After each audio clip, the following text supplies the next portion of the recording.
오늘 주일이죠. 주일입니다. 다음 주에는 무슨 날이에요? 성탄절. 그 다음 주는 뭐가 또 기다리고 있습니까? 그 다음 주 주일 2023년. 그럼 어떻게 보면 오늘 예배가 2022년도 주일 마지막 예배가 되어질 수가 있습니다. 된다. 마지막 예배입니다. 라고 생각해도 됩니다. 그러면 2022년 마지막 주일 예배라고 그런다면 잘 마무리하자라는 것도 의미가 있을 수도 있겠는데 잘 마무리하자 보다는 2023년 새로운 출발을 위해서 이 시간은 우리가 변화가 되어지는 계기가 되어졌으면 좋겠다라는 생각을 합니다. 그래서 여러분 변화가 되어지는 은혜가 있었으면 좋겠습니다. 그래서 내년에는 믿음도 더 세워지고 여러분 생각도 세워지고 여러분 삶의 현장도 세워지고 회복되어지는 역사가 일어났으면 좋겠습니다. 우리들은 기도할 때 세상을 변화시키려고 기도를 합니다. 우리나라가 조금 국가가 좀 힘들다 그러면 나라를 위해서 기도 많이 합니다. 하셔야 돼요. 옆에 있는 사람이 좀 상태가 안 좋다 그러면 옆에 있는 사람을 놓고 기도를 합니다. 직장에서 직장 상사가 나를 괴롭히고 있습니다. 그럼 직장 상사를 막 놓고 기도할 때가 있어요. 근데 어떻게 보면 나를 위해서 기도하는 시간들은 적다. 그래서 좀 나를 위해서 기도하는 게 서먹할지라도 나를 바꾸어 주시옵소서라고 기도하시겠습니다. 정말 그 기도가 쉽지 않습니다. 그래서 내 자신이 변화되어지는 것에 소망을 두는 우리 성도님이 되시기를 축복합니다. 오늘 본문도 변화에 대한 메시지가 담겨져 있습니다. 예수님께서 베드로와 요한, 야고보 이 세 제자들을 데리고 높은 산에 올라갑니다. 그런데 예수님께서 그 높은 산에서 본인이 변화가 되어졌습니다. 어떻게 생각하면 예수님께서 본인이 굳이 변화가 되어질 필요가 없습니다. 예수님께서는 이 제자들이 변화가 되어져서 더 믿음이 생기고 천국 복음을 위해서 쓰임을 받고 이 땅에서 하나님의 영광을 드러내기를 원하신다. 그렇게 되어진다 그러면 이해가 되어지는데 예수님께서 굳이 변화가 되어질 이유가 없죠. 그런데 예수님께서는 제자들 앞에 본인이 변화가 되어지는 모습을 보여주셨습니다. 그러면 우리가 한번 좀 질문을 해봐야 되겠죠. 예수님께서 왜 변화가 되어졌을까? 오늘 본문 단어를 그대로 따오면 변형되어졌다라고 합니다. 변형되어졌다. 예수님께서는 이 땅에 나실 때 인간의 몸을 가지고 태어나지 않습니까? 그래서 동정녀 마리아의 몸을 이용해서 육신을 가지고 이 땅에 태어났는데 인간의 육신에 제한되어져 있기 때문에 하나님으로서의 영광, 하나님으로서의 능력도 제한되어서 사셨습니다. 그런데 제자들 앞에 병영이 되어졌습니다. 오늘 말씀도 잘 표현을 하고 있지만 마태복음 17장 말씀에서는 어떻게 표현을 하고 있냐면 예수님이 얼굴이 해같이 빛나며 옷이 빛같이 휘어졌더라 라고 표현하고 있어요. 오늘 본문 말씀은 얼굴 이야기는 없는데 옷이 휘어졌다. 어떤 이가 빨더라도 이렇게 깨끗하게 휘어질 수 없을 만큼 휘어졌더라 라고 표현을 하고 있습니다. 예수님께서 제자들과 산에 오르신 뒤에 이렇게 본인이 변화된 모습을 보여주셨어요. 그래서 보통 오늘 본문에서 나오는 산을 변화산이라고 이야기하기도 합니다. 그러면 우리는 이 본문이 누가복음, 마가복음 9장의 말씀인데 이 본문의 위치가 어디에 위치하고 있는가는 한번 좀 알아봐야 되지 않겠습니까? 마가복음 9장입니다. 예수님께서 어떤 사건 뒤에 이러한 일들을 행하셨는가? 마가복음 8장 마지막 부분에 보면 우리가 알 수가 있겠죠. 마가복음 8장에 어떤 일들이 있냐면 예수님께서 물으십니다. 사람들은 나를 누구라 하느냐? 그리고 나서 너희는 나를 누구라 하느냐? 그때 베드로가 대답하죠. 주는 그리스도십니다 라고 대답합니다. 그러니까 주는 그리스도이십니다. 구세주이십니다 라는 고백이 있은 이후에 예수님께서 이 땅에서 본인이 구세주가 되어지기 위해서 십자가를 져야 된다라고 말씀하십니다. 그리고 나서 제자들에게도 너희 자신을 부인을 하고 자기 십자가를 지고 따라오라라고 말씀을 하셔요. 그리고 오늘 본문 말씀에 의하면 2절 말씀이죠. 엿새 후에 예수님께서 산에서 병영되는 모습을 보여주셨습니다. 어떤 의미가 있겠습니까?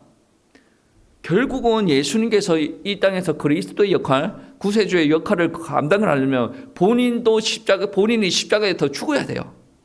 부활은 일어나는 문제고 본인이 십자가에서 죽어야 되고 너희들도 너희를 부인하고 십자가를 지고 따라오라라고 말씀하셨어요. 그리고 나서 변화되는 일을 제자들에게 보여주셨다라는 말이에요. 예수님은 굳이 변화될 이유가 없어요. 근데 보여주셨습니다. 그 이유가 무엇이냐면 굳이 우리가 그 이유를 찾으라고 한다면 이 제자들이 예수님께서 변화가 되어져서 이 땅에서 하나님의 영광을 드러내고 능력을 드러내는 모습으로 변화가 되어졌어요. 그러면 이 제자들이 앞으로 십자가를 지고 따라가는 데 있어서 잘 따라오지 않겠는가? 그러기 위해서 예수님께서 보여주신 거라는 말씀입니다. 여러분, 우리는 신앙생활을 할 때 모든 것이 다 움직여야 돼요. 영적으로 하시는 분들이 있는데 기도하면서 뭔가 보여주고 들려주고 그것도 있어야 됩니다. 그런데 이것도 있어야 돼요. 똑똑해야 된다라는 말이 아니라 지성, 하나님께서 말씀하신 것을 듣고 이해하고 그 다음에 믿어지고 그래갖고 그 다음에 어떤 일들이 일어납니까? 삶으로 살아가는 일들이 일어나야 돼요. 그러니까 뭐 한 개만 특정적으로 일어나는 문제가 아니라 다 같이 일어나야 되는 거예요. 우리 한국의 신앙생활하는 여자 성도님들이 감성적이다라고 이야기를 합니다. 그래서 막 기도할 때 많이 울고 우는 게 나쁜 게 아니에요. 여러분 신앙생활을 할 때 감정이 움직여야 됩니다. 예수님께서 십자가에 달렸다고 하는데 무덤덤하게 그거는 올바르지 않죠. 그리고 우리 한국에 있는 남성분들은 논리적이고 이성적이다라고 이야기를 합니다. 근데 논리적이고 이성적인 부분들이 있어야 됩니다. 그러면 하나님의 말씀이 왔을 때 내가 그거를 논리적으로 이성적으로 받아들이고 감성이 같이 움직여야 돼. 뭔가 하나만 움직여지면 약간 삐끗할 수도 있어요. 같이 움직여야 돼. 그래서 신앙생활을 하는 사람들을 보면 한 개만 잘하는 사람들은 약간 삐끗합니다. 예배 시간 때 너무 예배를 잘 드려.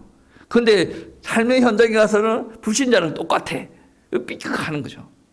골고루 하나님께서 우리에게 은혜 주실 때는 한 가지만 주시지 않습니다. 근데 한 가지만 주셨다라고 우리가 생각을 하면 사탄이 공격하기에 너무나도 좋다라는 거예요. 여러분, 변형이 되어졌다라는 것은 한 개만 두고 옷만 변형이 되어졌다, 얼굴만 변형이 되어졌다, 단순히 그러한 문제가 아닙니다. 3절 말씀 우리 다 같이 한번 보시겠습니다. 3절 우리 합독하시겠습니다. 그 옷이 광채가 나며 세상에서 빨래하는 자가 그렇게 희게 할 수 없을 만큼 매우 희어졌더라.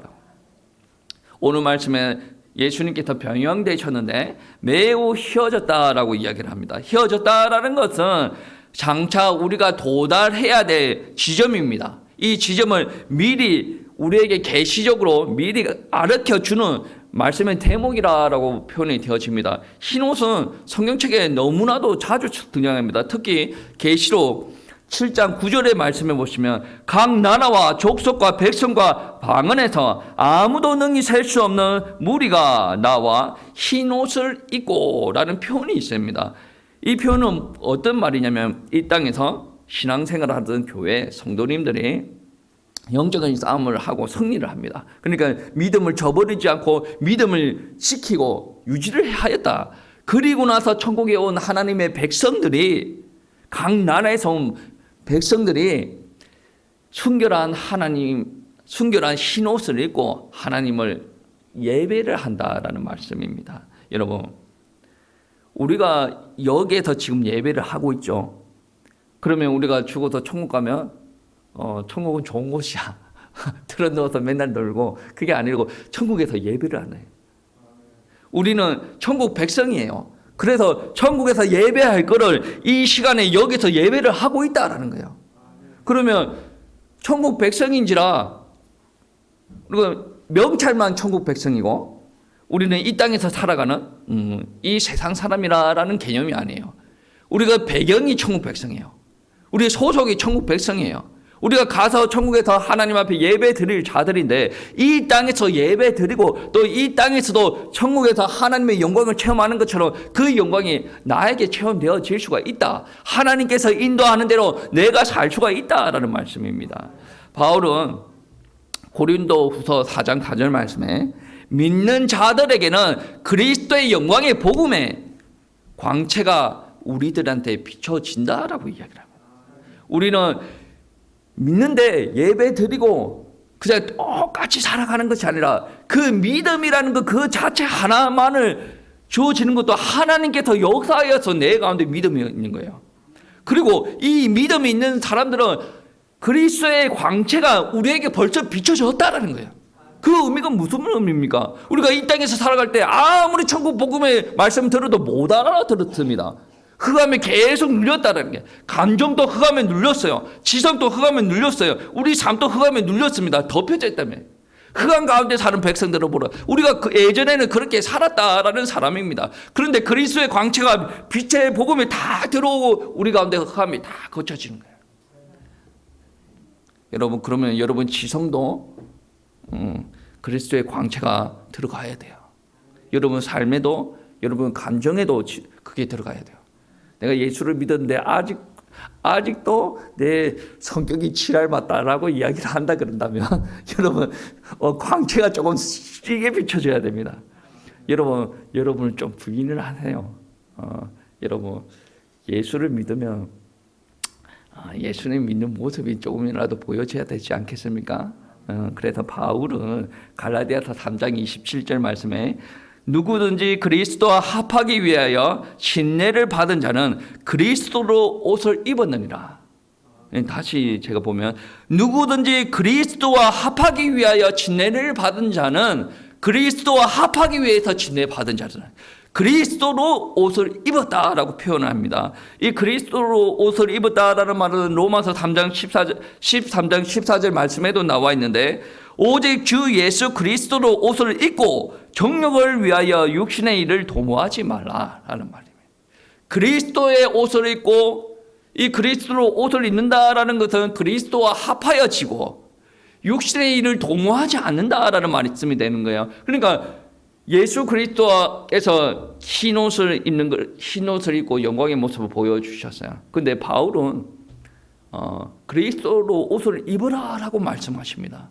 그 옷을 입어야 그리스도와 합해지고 육신의 일을 도모하지 않는다라고 이야기를 합니다. 다시 간단하게 이야기하면 그렇습니다. 그리스도의 옷을 입으라라는 것은 우리의 변화를 이야기를 하네요. 그래서 지금 또 변화가 되어졌지만 장차 이 땅에서 세워진 이제 하나님의 교회 성도들을 향한 메시지, 우리들을 향한 메시지라는 겁니다. 제자들에게도 메시지도 던졌지만 우리에게 던지는 메시지가 되어졌다는 거예요. 그러니 여러분 그리스도의 옷을 입으라는 것은 여러분의 육신을 옷을 입고 나서 그 위에 덧입으라라는 말이 아니에요. 그러면 내 옷을 입고 나서 그리스도의 옷을 입으면 내가 불편해요. 그냥 그리스도 옷을 집어 던져버리면 되지 않습니까? 오늘 로마서 13장 14절 말씀에 어떤 일을 합니까? 육신의 일을 동하지 말라는 거예요. 그러니까 내가 이전에 입었던 육신의 옷을 집어 던져버리고 그리스도의 옷을 입으라는 거예요. 내가 불편하면 얼마든지 집어 던질 수 있게 그렇게 살지 말고 여러분 육신의 것을 내려놓고 그리스도의 옷을 입으라라는 말씀이 오늘 말씀이 되어질 수가 있다라는 거예요. 오늘 말씀에서는 그리스도로 옷을 입으라라는 말은 없어요. 그런데 이 그리스도께서 변화되어지는 모습을 보여주셨죠. 이 보여주신 것을 누가 봤습니까? 제자들이 봤어요. 이 말씀을 붙들고 이 체험을 붙들고 살아간다라는 말씀이 되어집니다. 그런데 다르게 표현을 하면 그리스도의 옷을 입으라라는 말씀이 되어진다라는 말씀입니다. 여러분, 이 정도가 되어져야 우리 육신의 옷을 벗어 버리고 그리스도 옷을 입어야 우리가 십자가를 지고 그리스도를 따라갈 수가 있지 않겠습니까? 신앙생활은 기쁨에 가득 차 있고 감사가 가득 차 있고 평안의 연속이 우리의 신앙생활이라고 착각을 하면 안 됩니다. 왜 그러냐면 오늘 본문 말씀에 의하면 베드로는 아무 생각 없이 내뱉은 말이 있습니다. 초막 셋을 짓고 이 산에서 머물고 싶습니다. 이 말과 같이 신비한 것을 경험을 하게 되면 그 자리에 머물고 싶은 것이 인간의 본성이라는 거예요. 왜? 이 땅에 내려가면 산에 올라가서 하나님의 영광을 보니 너무 좋은 거예요. 근데 이 땅에 내려가면 뭐 해야 됩니까? 또 세상 삶을 살아가야 된다는 거예요. 여러분, 우리들은 날마다 영적인 전투가 벌어지고 있는 산 아래로 내려가야 됩니다. 그곳에서 하루하루 치열하게 살아가야 되는데 우리의 것을 가지고 살아가면 그 치열함 속에서 우리가 버틸 수가 없어요. 그래서 그리스도로 옷을 입으라라는 말씀입니다. 그리스도로 옷을 입고 살아가야 된다라는 말은 구체적으로 어떻게 살아가야지 이게 체험이 되어질 수가 있을까라는 말이 되어집니다. 오늘 본문 말씀에서 그거를 살펴보시면 나와 있는데 그리스도로 옷을 입으라라는 말은 내 것으로 살아가라라는 말이 아니에요. 그리스도의 것으로 살아가라라는 말이 되어지거든요. 그 그리스도의 것을 체험하려면 오늘 본문 말씀도 잘 표현을 하고 있지만 누가복음 9장 28절 말씀에 말씀하시고 있어요. 예수님께서 제자들과 더불어 무엇을 하러 산에 올라가셨냐면 기도하러 산에 올라가셨다. 기도하러 산에 올라가셨는데 예수 그리스도께서 변형되신 모습이 보여주셨다라는 거예요. 우리가 그 모습을 체험이 되어지려면 우리가 그리스도의 모습을 흰 옷을 입은 모습을 체험이 되어지고 우리도 그 흰 옷을 덧입으려면 우리가 그리스도로 옷을 입으려면 어떻게 해야 되냐면 기도하는 것이 있어야 된다라는 말씀이에요. 여러분, 기도라는 것은 단순히 기도하였더니 응답을 받는다, 그게 단순한 목적이 아니란 말이에요. 여러분, 자식을 키울 때 와가지고 아빠 이거 해줘, 나쁘지 않아요. 근데 그런 말만 있다 그러면 좀 관계가 무미건조하지 않겠습니까? 가끔 와가지고 애교도 피우고, 가끔 와가지고 아빠 같이 산책 가자, 또 가끔 와가지고 아빠 사랑해, 가끔 와가지고 아빠 책 읽어줘, 가끔 와가지고 아빠 이것 좀 먹어. 관계가 풍성해지려면 물론 본인이 요구하는 바를 이야기를 하는 거예요. 그런데 육신적인 것만 계속 자기를 위한 것만 계속 이야기한다 그러면 그 관계는 풍성한 관계가 아닙니다. 여러분, 기도할 때 하나님 앞에 하나님, 나 이게 부족합니다. 하나님, 이게 채워져야 되지 않겠습니까? 저 사람 좀 변화시켜 주세요. 하나님, 나 돈이 없어요. 아니, 그런 기도가 나쁜 게 아니라니까요. 근데 그 기도는 하되 조금 더 풍성한 기도가 되어졌으면 좋겠다라는 것이 하나님의 바람이 아닐까요?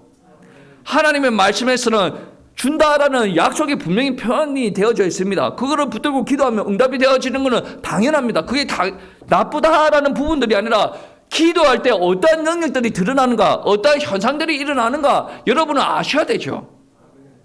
구약시대에 기도하면 구름이 다 나타나기도 하고, 신약시대에 마가다락방에서 기도하니 성령께서 역사하기도 하고, 기도할 때는 어떤 것들이 드러나게 되어지냐면 하나님과 함께 하는 것이 체험이 되어집니다.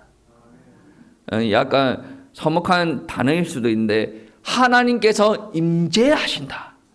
내가 있는 곳에 하나님께서 임하시고 같이 있는다라는 말씀인데, 내가 이 땅에서 살아갈 때 나 혼자만 살아가는 게 아니고 내가 기도할 때 하나님께서 내가 있는 곳에 임재하신다. 그냥 임재하시는 게 아니라 여호와의 영광을 가지고 임재하시고 능력을 가지고 임재하십니다. 그래, 내가 남노한 이런 옷을 가지고 기도할 때도 하나님께서 영광을 가지고 내 가운데 임재하시면 나의 옷이 남노한 옷이 되어지는 게 아니에요.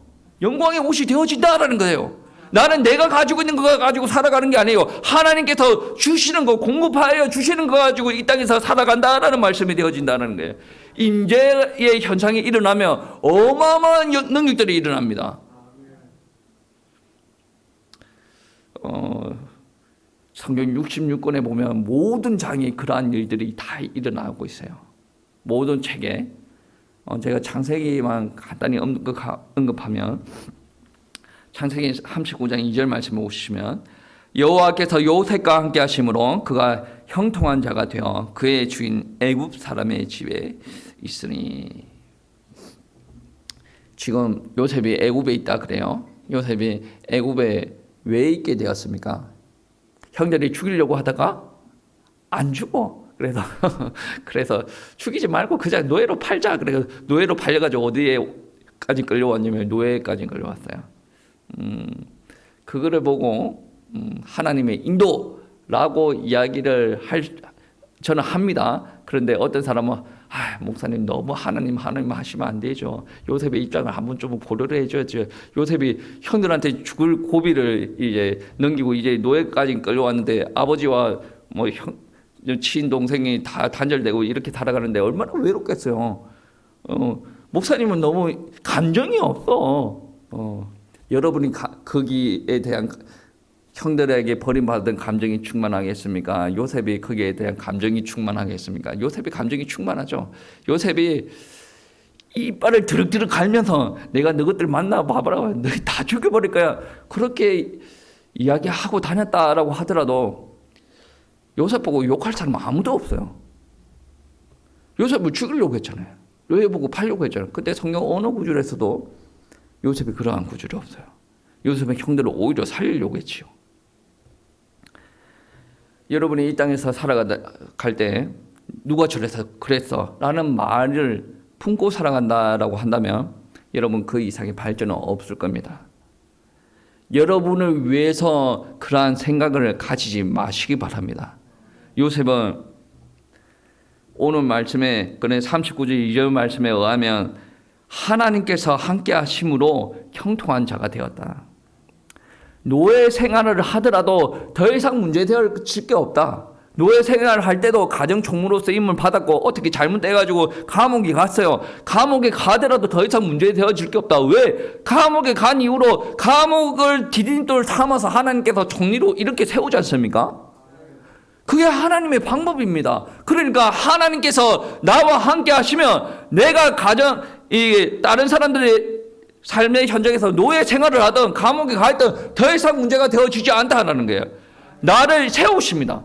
나를 높이십니다. 그리고 나서 하나님께서 하나님의 영광을 드러내십니다. 아니 보디발 집에 있을 때도 너 하나님께서 함께 하시는구나 아는 거예요. 애굽의 바로도 어떻습니까?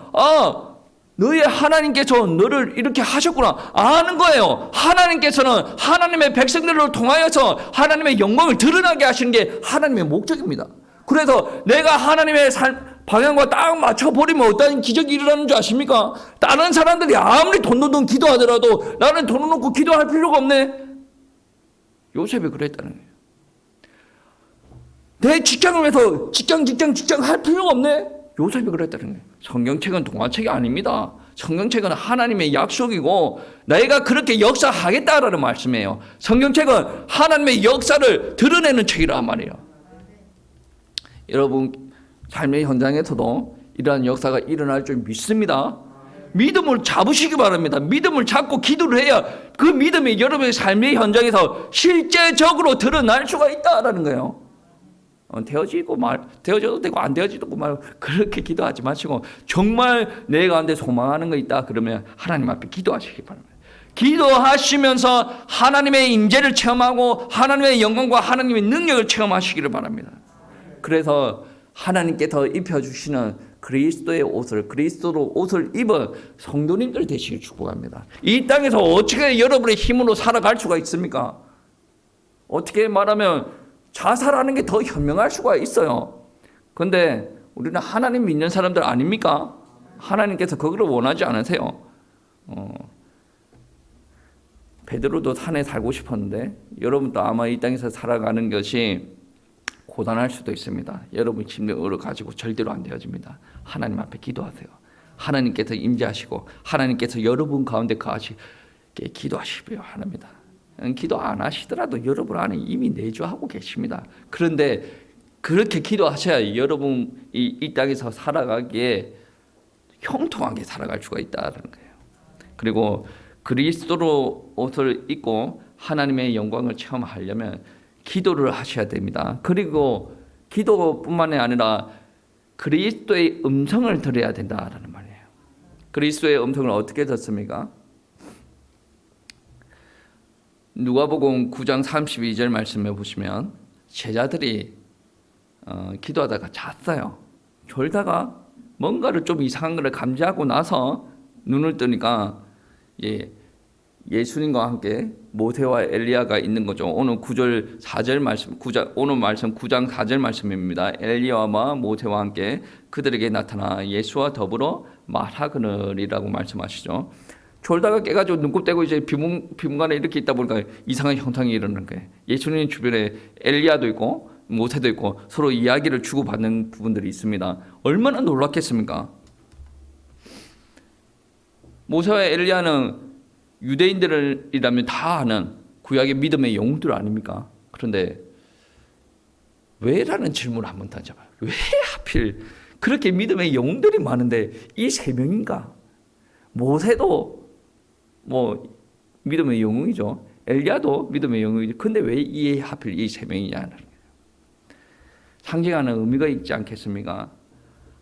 하나님께서 아무 의미도 없이 그 세 명을 이렇게 했겠습니까? 아니거든요. 여러분, 모세가 누굽니까? 모세는 율법을 대표하는 사람이에요. 모세로 말미암아 우리에게 그 유대인들에게 율법이 주어졌다라고 말씀하는 거예요.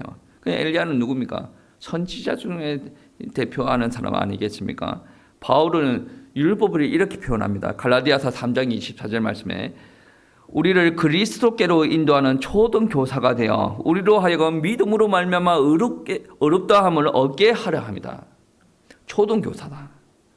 그리고 이로 말미암아 하나님 앞에 더 올 수 있게 이렇게 만들어 놨다. 그래 다르게 이야기하면 성경은 예수님이 바로 율법의 완성이다 라고 표현이 되어진다는 거예요. 그리고 많은 예언자들이 있습니다. 그 예언자들이 예언하는 초점이 어디입니까?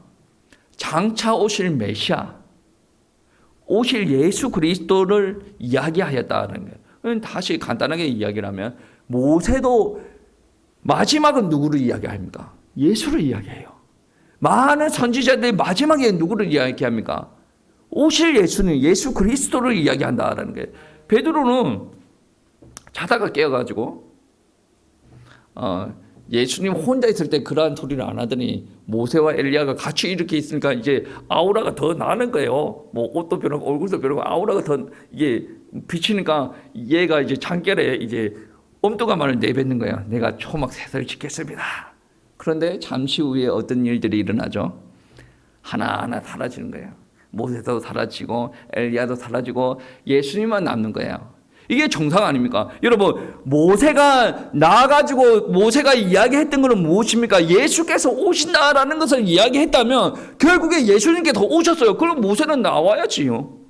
엘리야가 이야기하는 게 예수 그리스도께서 오실 것이다. 구원자가 오실 것이다. 그게 이야기가 되었다라고 한다면 예수님께서 있는데 왜 엘리야가 있겠습니까? 엘리야도 없어져야죠. 예수님께서 오신 뒤에는 모세가 엘리야가 더 이상 증거할 이유가 없다라는 거예요. 그래서 7절 말씀해 보시면 이런 말씀이 있습니다. 7절에 우리 다 같이 한 목소리로 합독하시겠습니다. 마침 구름이 와서 그들을 덮으며 구름 속에서 소리가 나되 이는 내 사랑하는 아들이니 너희는 그의 말을 들으라 하는지라. 아멘. 영광을 보여주셨어요. 하나님의 영광을 보여주셨어요. 그리고 나서 예수님만 답이 되고 길이 된다라는 것을 보여주셨어요. 그리고 하나님께서 하시는 말씀이 무엇이냐면 이 예수님만 남겨놓고 하시는 말씀이 이는 내 아들이라 이의 말을 들으라라고 말씀하시는 거예요. 요한복음 10장 말씀에 어떤 말씀이 있냐면 양들은 목자의 음성을 듣고 따라간다라고 이야기를 하십니다. 우리 예수 그리스도가 우리의 선한 목자가 되십니다. 이 땅에 그 누구의 말이 있다라고 하더라도, 목사가 좋은 말로 꼬신다라고 하더라도 하나님의 말씀이 그 말과 대치가 되어져 버리면 목사의 말은 따를 필요가 없어요. 목사가 아무것도 아닙니다. 그 말이 아니죠. 그만큼 하나님의 말씀이 중요하다는 거예요. 여러분, 목사가 훌륭해요? 모세가 훌륭합니까? 저보다는 모세가 훌륭한 것 같아. 홍해도 가르고 반석을 쪼개고 물도 내고. 엘리야가 훌륭합니까? 제가 훌륭합니까? 엘리야가 더 훌륭하지. 하늘에서 불도 떨어뜨리고 막 그러는데 안 그렇습니까? 근데 예수 그리스도 앞에서는 있을 이유가 없다.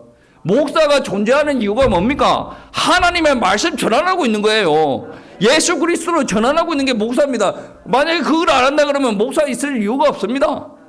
여러분이 이 땅에서 존재하는 이유가 뭡니까? 여러분이 이 땅에서 하나님의 말씀 전해야 되고 그리스도를 여러분을 통해서 증거가 되어져야 된다는 거예요. 만약에 여러분 그게 안 되어진다면 여러분도 있을 이유가 없어요.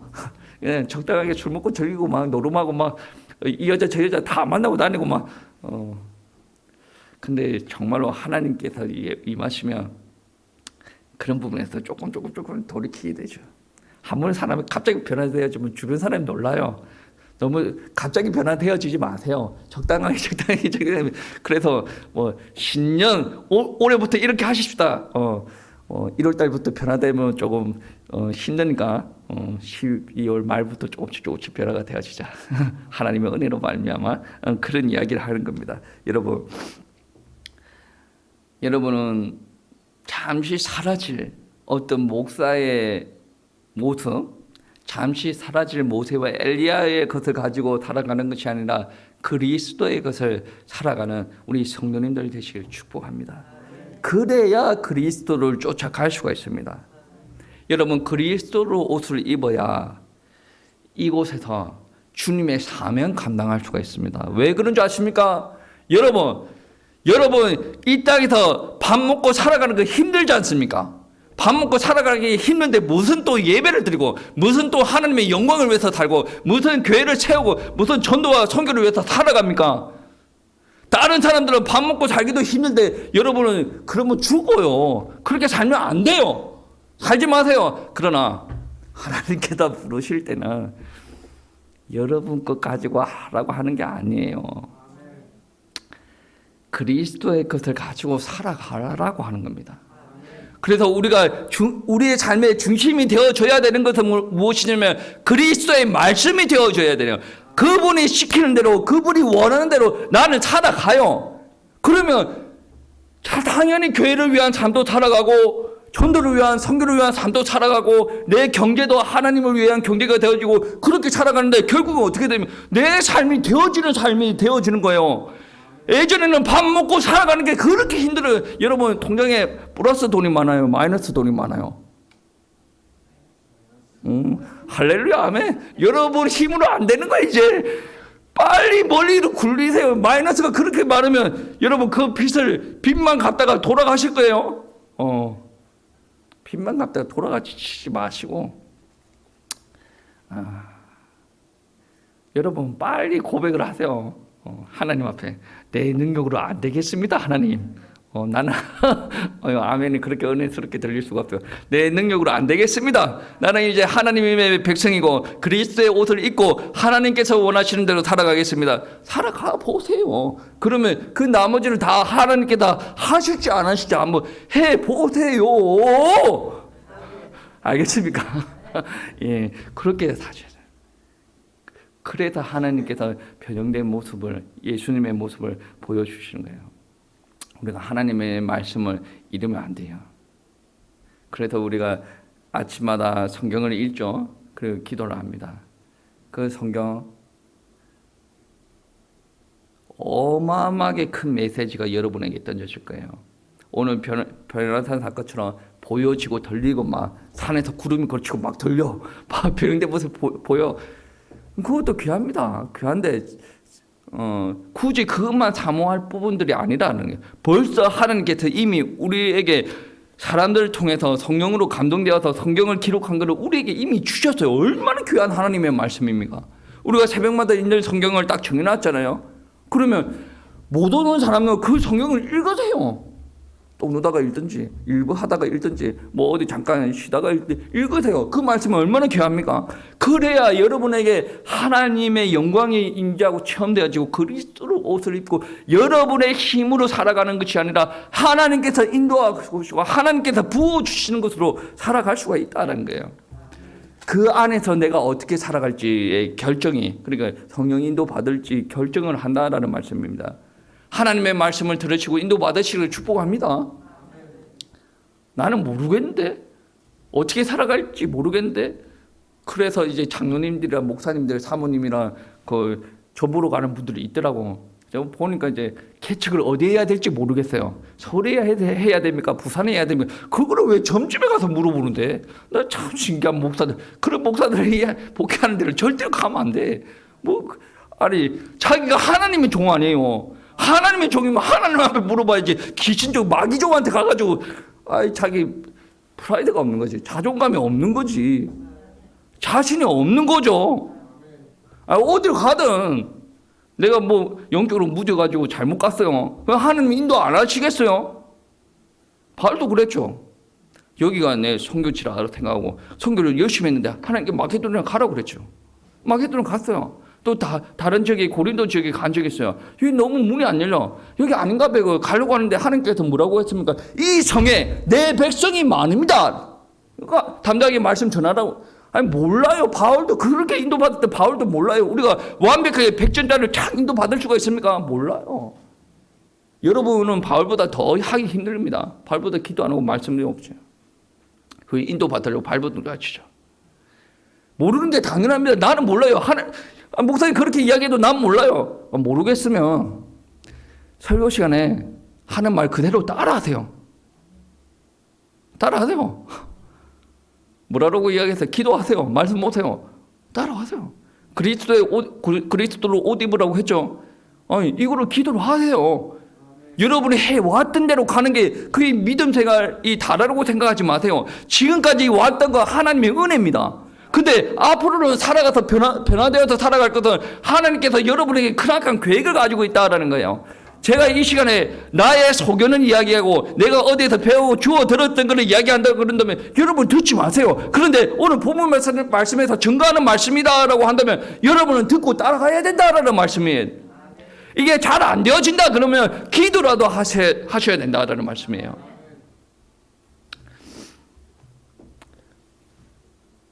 이 시대에서 그리스도로 옷을 입기 위해서는 예수 그리스도를 굳게 붙잡아야 됩니다.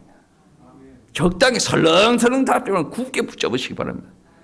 그리고 하나님의 영광을 보았던 산에서 내려와서 어떻게 해야 됩니까? 하나님의 영광을 드러내는 삶을 살아야 됩니다. 어떻게 보면 산은 예배들이 하나님을 만날 수 있는 가장 가까운 산이라 땅보다는 하늘이 가깝죠. 물리적으로 이야기를 하면 산에서 하나님의 영광이 임합니다. 근데 땅으로 내려오면 어떤 일들이 일어납니까? 세상적인 기준이 만무하죠. 네가 예수 믿으면 네가 될 줄 아나? 예배 드리면 될 줄 아나? 뭐 그런 게 만무하죠. 아이고 돈도 없고 아이고 뭐 백도 없고 막 그런 기준들이 만무합니다. 그래서 우리가 그런 소리를 듣고 흔들리지 않으려면 뭐가 있어야 됩니까? 하나님과 만났을 때 그 은혜가 내 가운데 충만해져야 됩니다. 내 안에만 충만하는 것이 아니라 내가 옷을 입혀야 되고 내 주변에 하나님의 영광이 임재해야 된다라는 말씀이 되어진다는 거예요. 여러분 산에서 내려오라고 이야기하면 산에서 안 내려오는 사람들이 있습니다. 요즘에 유명한 TV 프로 중에 나는 자연인이다. 거기 사실 거기 공갈 치는 사람들도 있다 그러대요. 근데 그게 시청률이 꽤 높대요.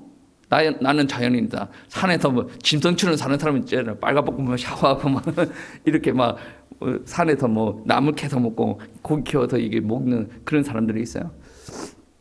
그런 사람들은 어떤 사람이냐?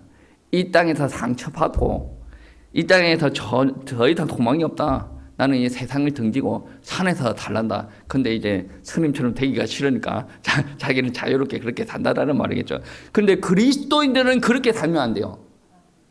우리 장로님 꿈이 그렇잖아요. 나는 자연인이다라고 살려고.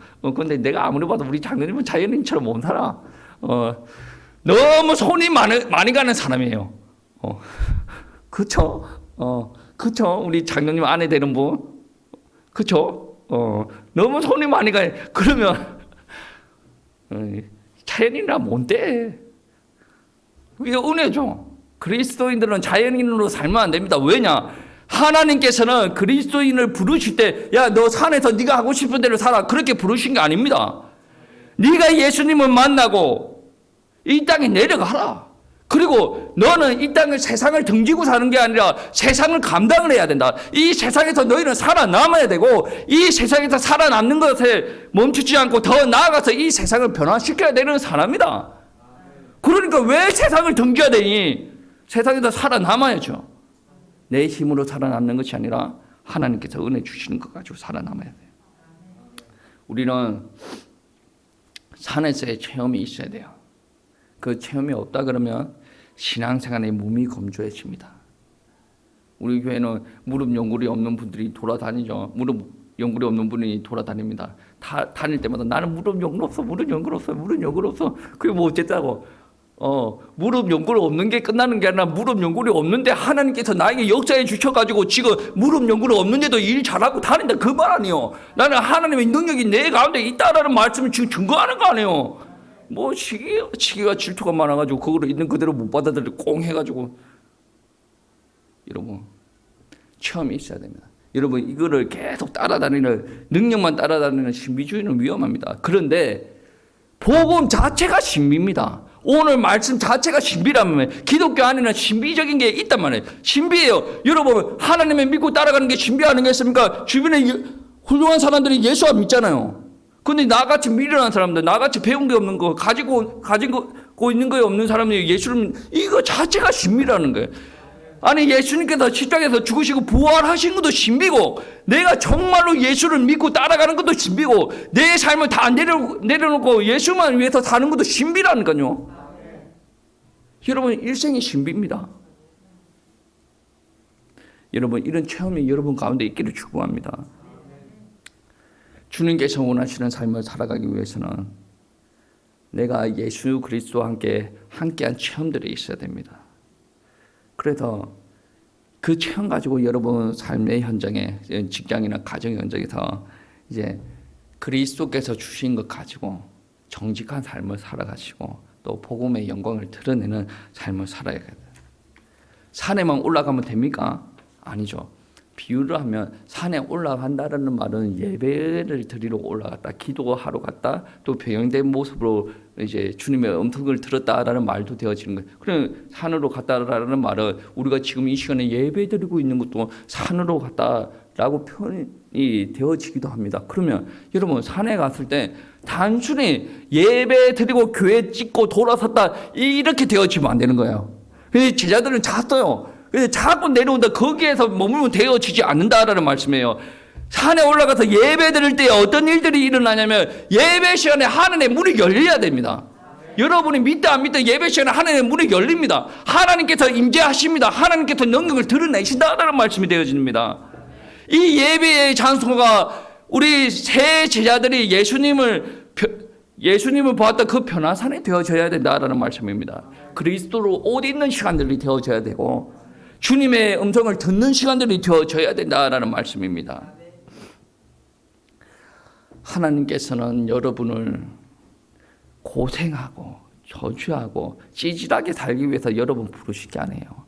여러분은 부르실 때는, 이미 여러분을 부르실 때는 여러분의 미래를 다 작정하고 부르신 거예요. 여러분을 부르시고 여러분을 더 세우고 여러분을 높이고 그 여러분의 높인 그 여러분을 통해서 하나님의 영광을 드러내시게 하기 위함이다라는 거예요. 여러분 기도할 때 하나님 뭐 이거 되게 해주세요. 하나님의 영광을 위해서.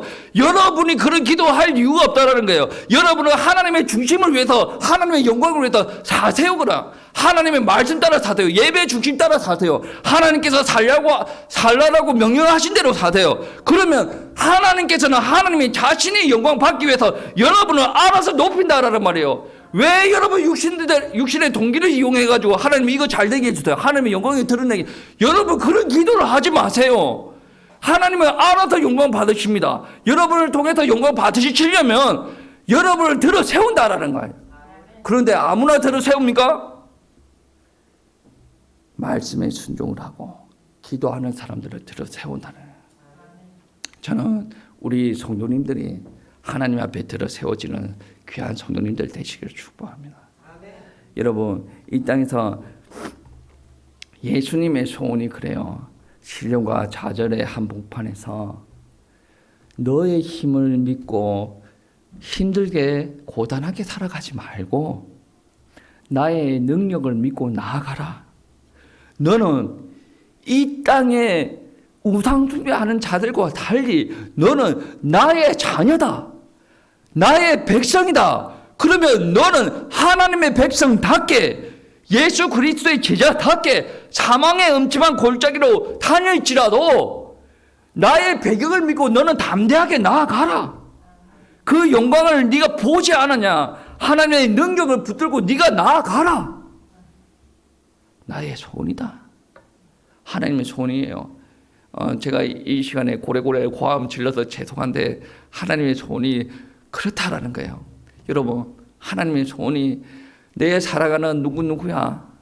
이제는 예배 드리고 나서 네 힘으로 살아가지 말고 내가 너와 함께한다.